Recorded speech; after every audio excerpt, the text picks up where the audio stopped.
It's that time. You just got hey. So Ted, you got to hit the knock button for me, buddy, so I can bring you up. There you go, right there. All right, cool. Ted's coming on. We got Uncle Rico joining us, another one of our co-hosts. Guys, you're not seeing Luch tonight. Luch is still around. Luch had another commitment. We're gonna rotate. There's a lot of us. It's Bleacher Brothers for fans by fans. Everyone is going to be involved in this show tonight. After this, we got Chef Tom coming on with us. Uncle Rico, there he is in his official. What's up, guys? No filter. There he is. You look so much younger in the commercial that we just showed. That was before you. I was about to say you pulled up one of my first commercials. I've been doing this for like 10 years, but that commercial was when we first started going on. Can you hear me? Yeah, you're good. You're good. That commercial was when we first started going on social media. So that was 2018 that we made that. So the beard's gotten longer and the head's gotten balder since then. And the wallet's gotten thicker. Yeah, it's a good time in the sports betting industry right now. Actually, before we go any further, I want to talk about what I said in that video because it creates so much controversy. Before I do, Uncle Rico, nice to meet you. AJ, good to be back. Good to have you back, man. We missed you. So, college football's here. We'll get into all that in a second. But the sports betting is for suckers thing. I get so much – a lot of people love it. A lot of people hate it because they just see that and they don't really listen to what we say after that. But it's not that betting on sports is for suckers. It's that the way people are doing it, especially the way people that are – just getting into it because there's a flood of new people coming into sports betting, and the way that they're doing it really is bad. Like it's bad. The big parlays. Everyone's trying to hit these big parlays. It's like going to Publix. Well, for us guys in Florida, Publix or any grocery store, gas station, and buying lottery tickets, scratch off tickets. The odds are against you. The way they formulate the odds, even if you do hit the parlay, you're not making what you should be making. So that's why we made that sports, because the way people are betting, if nothing else, if you never buy our picks, if you never take our picks for free, let us teach you how to bet better. And that's really what that message is all about. So what are we keying in on? I know that obviously you guys love the NFL and you love NCAA football. And you love baseball. You put out a daily free pick every day for baseball, don't you, on Instagram? Put out daily free pick for baseball. But every sport besides NBA. I don't touch NBA. A lot of people in this business, they'll try to sell any sport that exists. If me and my team are not good at something and we don't succeed in it, we're not going to try to push it. And that's NBA. We don't really mess with it. Ted, you need to hire me. And I have lots of witnesses in the playoffs last year. It was, I don't remember the exact number. I hit it about 80%. I mean, I did good. It paid for our 4 summer vacations. You did good in the NFL last year too. I did. We went back and forth, and you had a nice little run. I did. I got lucky there. But all right. So what do we got? Rico is a huge college football fan. Rico writes a lot for Bleacher Brothers about college football. So does Captain Ron. What are you liking? What's going on this week? What are we looking for? How did you guys do in week 0? Did you touch week 0? Tell us where to make some money here.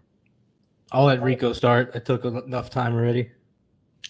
That's all right. I kind of want to hear what you have because as a fellow action junkie, I want you to sell me why sports profits. What is it about sports profits that's going to pull me, the average gambler? Well, I'm not an average gambler because I'll bet on heads and tails. I'll bet on paper, rock, scissors. I'll bet on dreidel. $100 hands, no problem. Okay, the true story. 1-800. What is it about sports profit that is going to maximize the coin? What is it? What's your secret?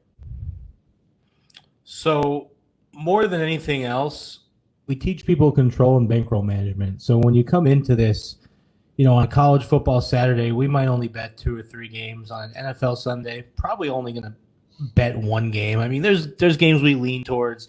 There's games we might dabble a little bit with. But when it comes to your bigger bets, we try to teach people, even in the time of the year where you have all the sports going, like hockey, basketball, football, you really still want to limit your bets. October, it's hot. It's the hottest month. Exactly. October, November, you really still want to limit what you're doing. You want to control what you're doing. And just that alone, even if we don't have the best month, like let's say we sign on someone new and we don't have our best month ever, we're still going to teach them something in that first month, control and not chasing. A lot of times if you have a 12 o'clock college football game and that's your only game of the day, that's the only game you love, or let's say you have a 12 and a 3 and that's all you have, just those two games, and they split. They go 1-1. A lot of guys, they feel that need to bet that 7 or 8 o'clock game, and we just try to teach people, like, just lay off. You weren't going to bet it originally. Don't bet it because you split the board. This is such an important lesson to all of my gamblers out there. Really, it's a lesson in life. Control, patience. This is one thing I had to learn as a poker player, because as an action junkie, I used to make a living playing poker.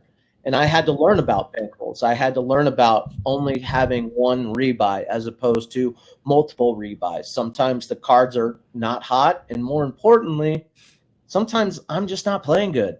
If you don't have the patience, don't lay the bets that you wouldn't normally do. In poker, we call that tilt. What's the name for it? It's called tilt. It's called tilt in sports betting also. All right. It's called tilt in sports betting also. It's a gambling term. And kind of related to poker, one thing I've learned about poker is the good poker players, they know how to manage their money outside of poker also. So, if you have a betting bankroll for poker, you can't start using that to buy things and to do other things. Maybe go make, like, you have to keep that for poker, because what can happen is you build up. You let's say you start with $2,000 and you build it up to 10,000, right? And you had a really good run, and then you take that 10,000 and you buy some stuff, and that 10 goes now down to 6. Now, if you lose 4, you're back down to 2 when you should really be at 6, but you spent 4. So, but I mean, that's another story for another day. Something I want to talk about today is what's going on in college football. I mean, you got a lot of changes this year. You have the transfer portal being used more than ever. You have more teams changing conferences than ever before. This year has been a pivotal year in conference adjustments. And you have a new clock rule where the clock no longer stops on first down. So those 3 things right there, AJ, we had a good year last year with college football. You remember when I came on your show, I did pretty darn well. I'm not saying that I'm not this year, but this is going to be a different year for us. This is going to be a different year for everyone. But here's the good thing. It's going to be a different year for the odds makers too. At the end of the day, the odds makers for these sports books are human, and just like we are human. So it's going to be a battle. One thing I've learned, I spent the summer, I went to 2 different sports betting conferences. I met CEO of DraftKings, FanDuel, BetMGM, and if not the CEO, pretty high up guys there. And one thing I've learned about what they're doing with this legal sports betting market in the U.S. right now is these companies are hiring guys from college and guys from other corporations, CEO types, C-level, and they know how to run businesses, but they don't know sports betting. That's why you're going to start seeing certain sports books fail. You're obviously going to see some succeed. You're going to see things like what you saw with Portnoy, where he got bought out by Penn for a big number, and then he bought his company back for $1 because it wasn't really working, but they did what they had to do, and now they're moving on to ESPN. Personally, don't think that's going to go well for them, but that's another story for another day. Yeah, that's a bad business model. If you're going remember, ESPN, shout out to Sage Steele, ESPN's former anchor. If you remember last year, I knew nothing about college football. Do you now? Remember that when you first? Well, I Oh, know- by the way, AJ, it was the Western Kentucky Hilltoppers, and they covered the spread 9. They went 9-4 against the spread last year. So if you were betting the Hilltoppers all year, you made some money. That was the team you were talking about earlier. That was absolutely it. But I knew nothing, and I didn't want to know anything. And you taught me. And now, look, I'll be walking the sidelines, probably right next to Tom Herman. Tom Herman will probably be coming up to me asking, what should I do here? Can I see what you got on your camera from the last play? He's really motivated me. So after you told me about your new situation with FAU, I did a little bit of a deep dive into Tom Herman, his history, and the school, and what I think they're going to do this year. And I'll open that up as my first play. I like FAU over 7.5 wins for the year, plus 105, plus 100 or plus 105, depending which sports book you can get it at. So they had 5 wins last year. And this Herman guy, he could be something special. He was a coach at Texas and a coach at Houston. And when he went to Houston, his first year there, he increased the team's wins by 5. And his first year at Texas, he increased the team's wins by 2. So if he increases FAU's wins by 3 this year, they're going to cover that 7.5 win total. So I like that a lot. And this is a good coach. They have a few quarterbacks that can get the job done.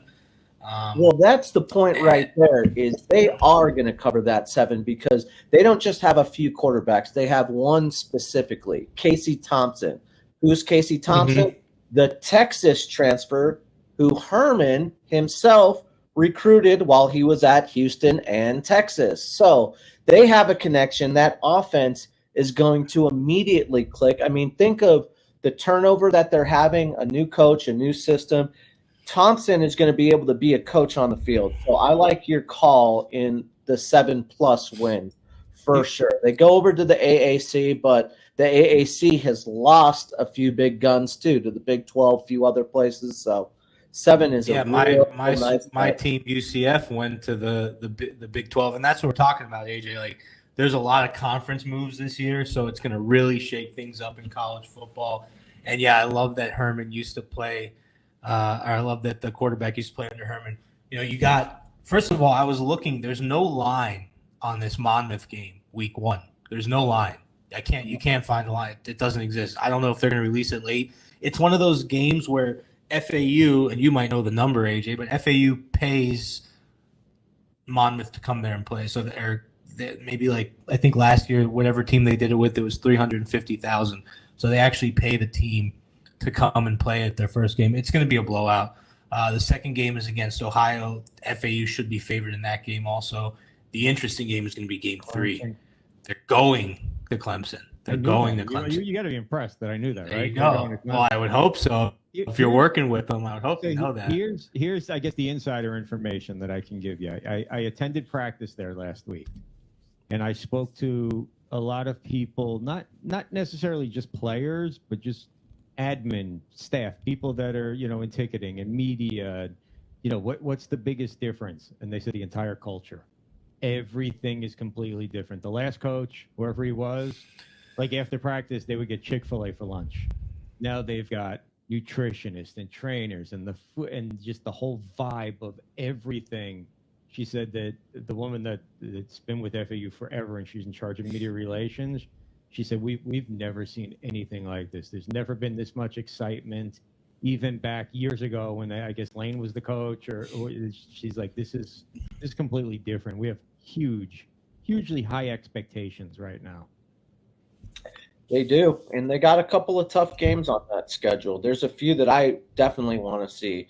The game against UTSA at home, there's a lot of hype going into Rich Rod's offense, his quarterback. They're actually favored in their game this week, and that's actually one of my upset alerts. Tulane, ranked 24 right now. That's going to be a big game at the end of the year. Then after Clemson, we all know about Clemson, but we'll go to Illinois after. So they're going to get a chance to at least split with the Big Ten. And if they can split with the Big Ten, then that program will definitely be able to go in the right direction. I agree, and I'll leave one more note on that. You said you like UTSA this week, Rico? I like them to be upset. Oh, you like Houston? Yeah. You like Houston. Okay, we'll talk about that game. So we have conflicting. That's going to be a good one because I have UTSA in that one. But before we move on, I just want to say one more thing about Herman. So he's between Houston and Texas. He's 54-22 in regular season, 5-0 in bowl games, including 2 bowl games on New Year's, which are whenever you make it that deep into the year, those are bigger bowl games. So he can shine on the big stage. Let's Let's I have a go third. that pick because Let's do it. Let's do I'm it. not arrogant. I know I'm a fool. You're the pro. Like, sell me on UTSA because No, you got to start. I started with FAU. I want you to start because there are valid reasons why to take Houston, but I want to hear what you have to say, and then I'll tell you why I'm taking UTSA. Well, the main reason is because I know Rich Rod garners a lot of hype. Okay, now he's going to have a potent offense. I believe that Houston, being a new Big 12 team, has got to put up a fight. They got to fence off Texas.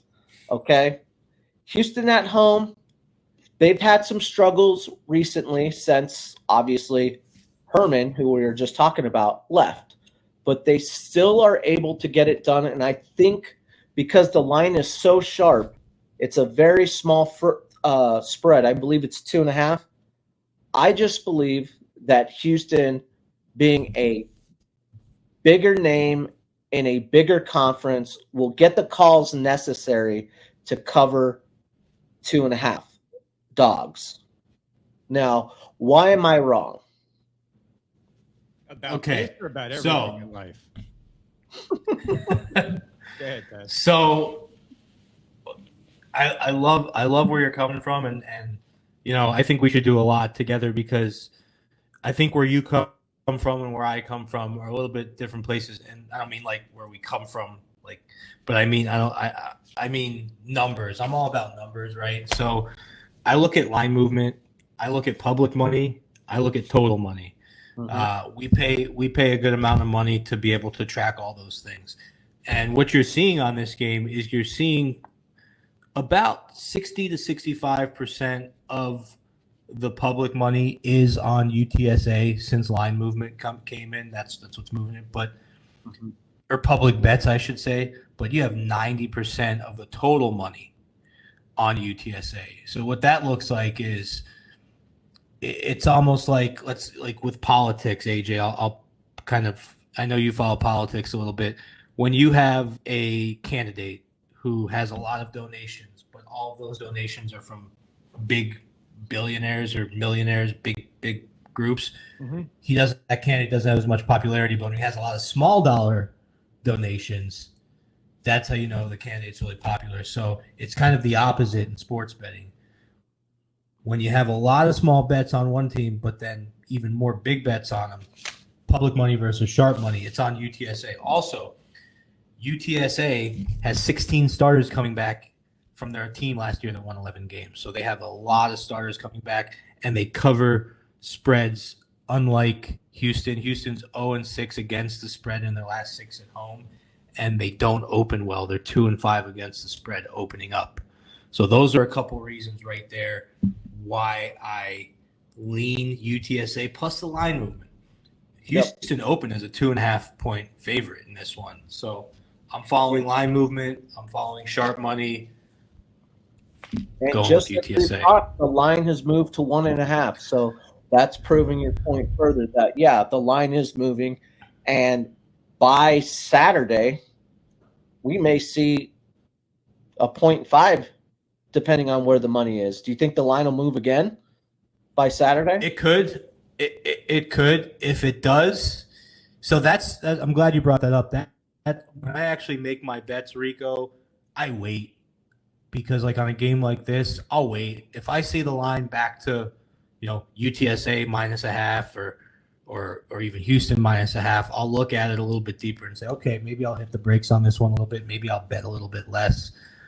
So line movement's very important, and whatever that line does is gonna tell a lot of the tale. All right. So you heard it here, folks. The Sports Prophet has put a kibosh on my first upset alert of the year. So if you're listening in the audience or you're listening to this later on. Oh, and Frank, I don't mean to interrupt you. And Frank Harris, he's been there for 5 years, and he looks outstanding. He could be one of the best quarterbacks in that conference this year. I'm cheering for him. Like, I'd love to see him get a little burn in the NFL, a little bit of name recognition. But like you said earlier, man, there are so many quarterbacks that are playing for something this year. Graham Mertz, Florida, Spencer Rattler, South Carolina. Like, there's storylines for days. That's a story for another day. But I just wanted to thank you for informing the audience and me and AJ on what betting's all about. Well, Ted, give me what are you guys giving as the pick this week? So, I mean, we have a lot. So I got a little bit beat up. I went 1-2 in week 0. It's a tough thing. And AJ, I think last year we started like not mid-season, but maybe week 3 or 4. So a couple weeks have already gone by. You need to see those first couple weeks before you really start laying down the big bets. Just a few things I like tomorrow night, Thursday night. I like UConn plus the points at home. I think that's a lot of points for them to cover. At home, they were 9-4 against the spread last year. NC State has a great defense, but their offense is so-so. And same thing with the last game we went over, UTSA versus Houston. You have all of the public money on NC State, but you have the sharp money on UConn, and that's a lot of points at home week 1.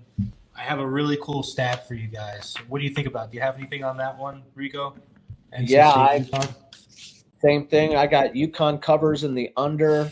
I laid down bets for all of them. I'm interested in the Florida-Utah game because I'm going to have my eyes on that since, like the Monmouth FAU game, my Arizona State Sun Devils don't have a line. I cannot bet on my own team because we are such a joke, and we just announced on Sunday how we're not playing in bowls, so I don't know how that plays into it. But Florida at Utah. You know it's a revenge game for Florida. They lost at home last year by a point.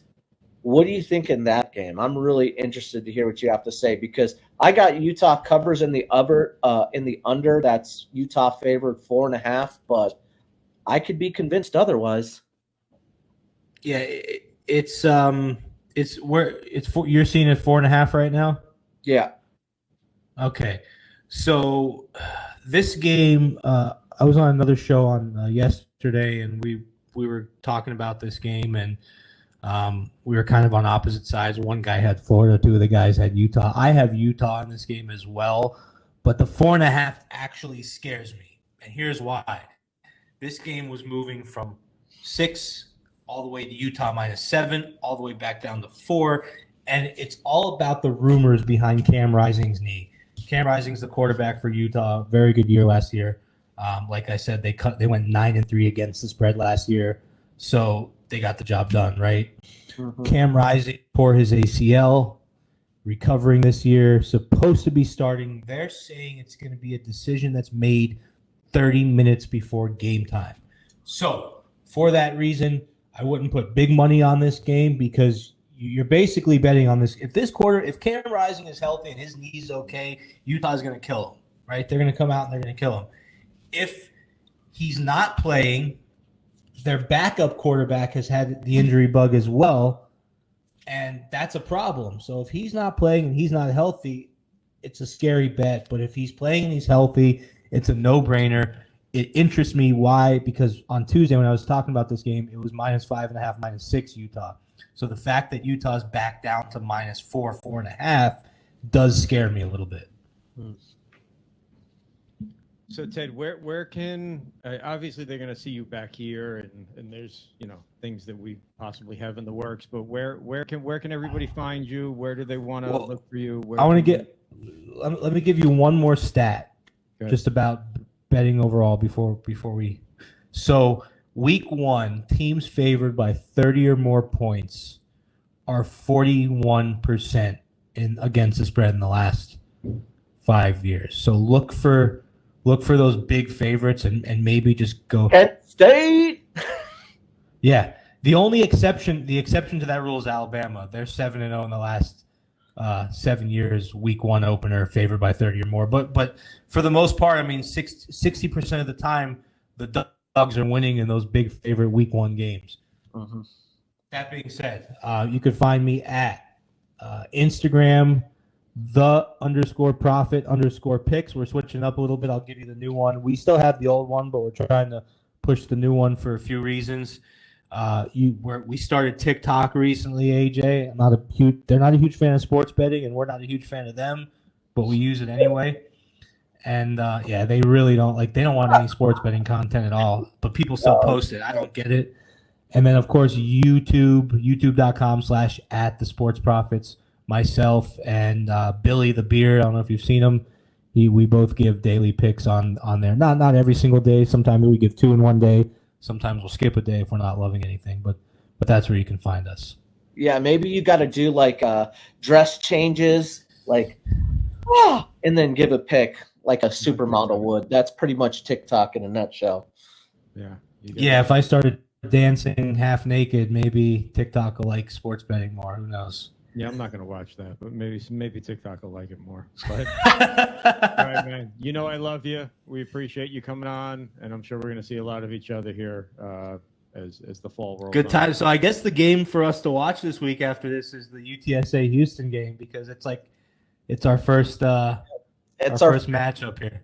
Yep, first clash of the heads. I expect you to come out on top in this one. One game, anything can happen.